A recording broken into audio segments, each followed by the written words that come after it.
So after making this post on Facebook, I now find a lot of reaction, mostly the one that is coming from one of my Ikwere brothers.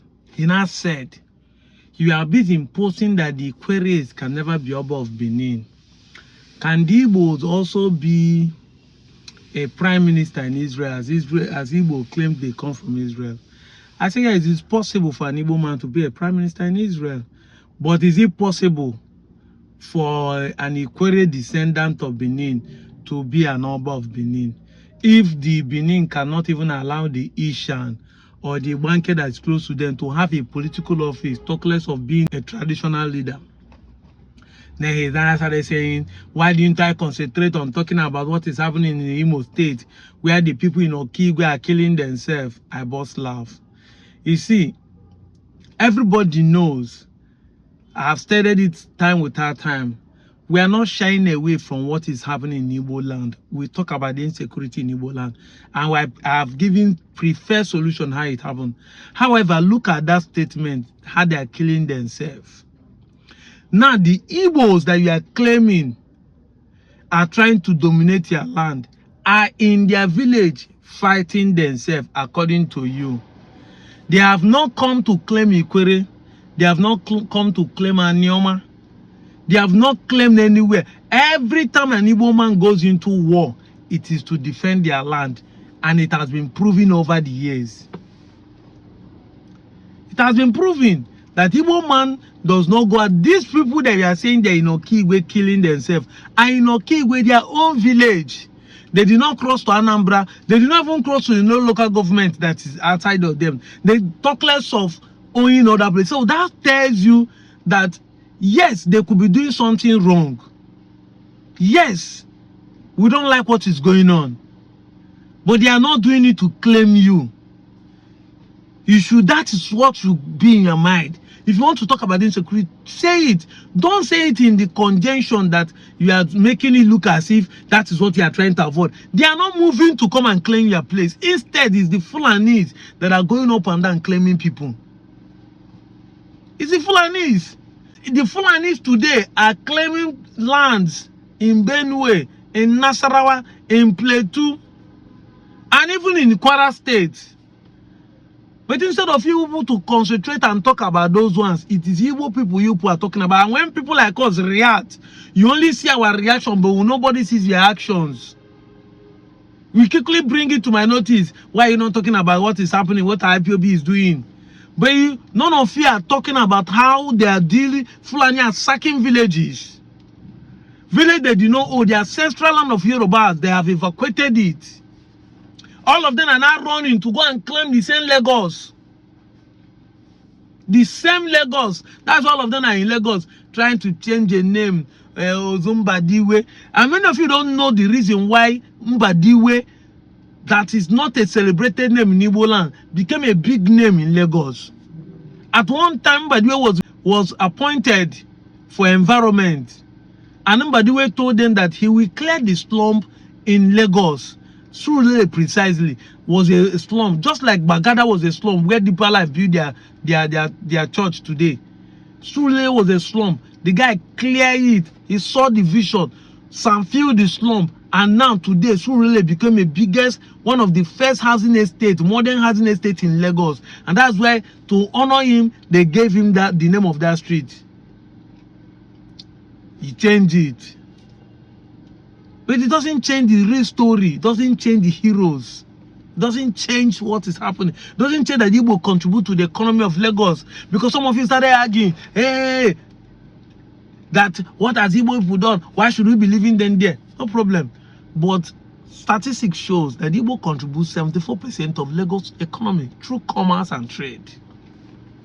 You can't take it away. Because we know today in Nigeria that government are not doing much. Most of the business that are bringing food to the people are private.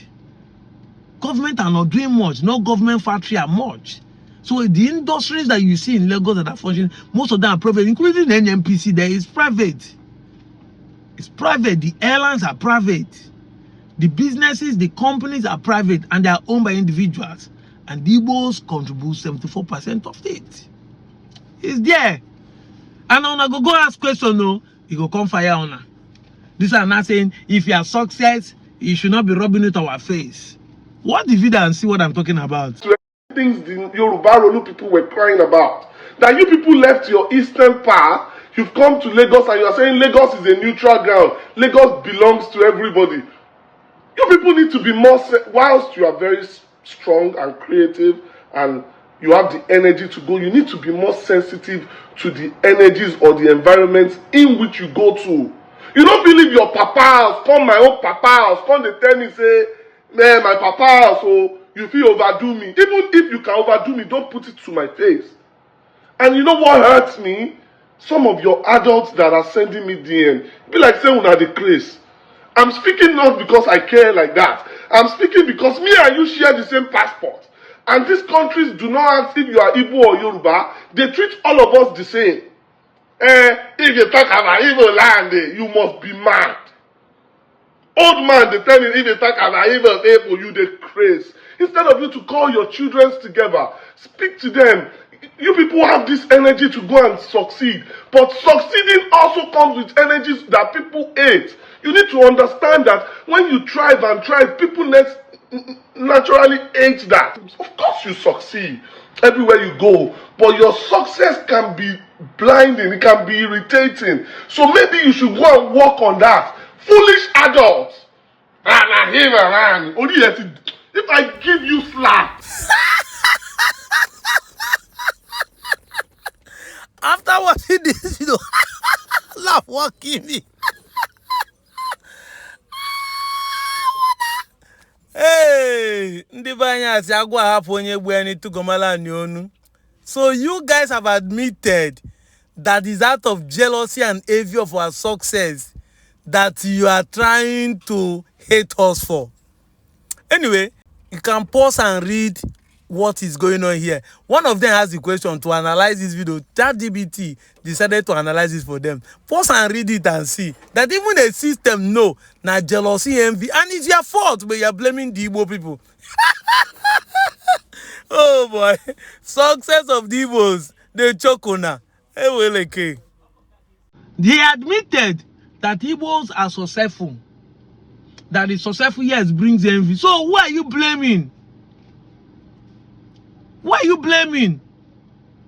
I thank God that every question all of you are asking, your people are still there to answer it. Look at the answer he received. We must take Lagos back from the Igbos. Did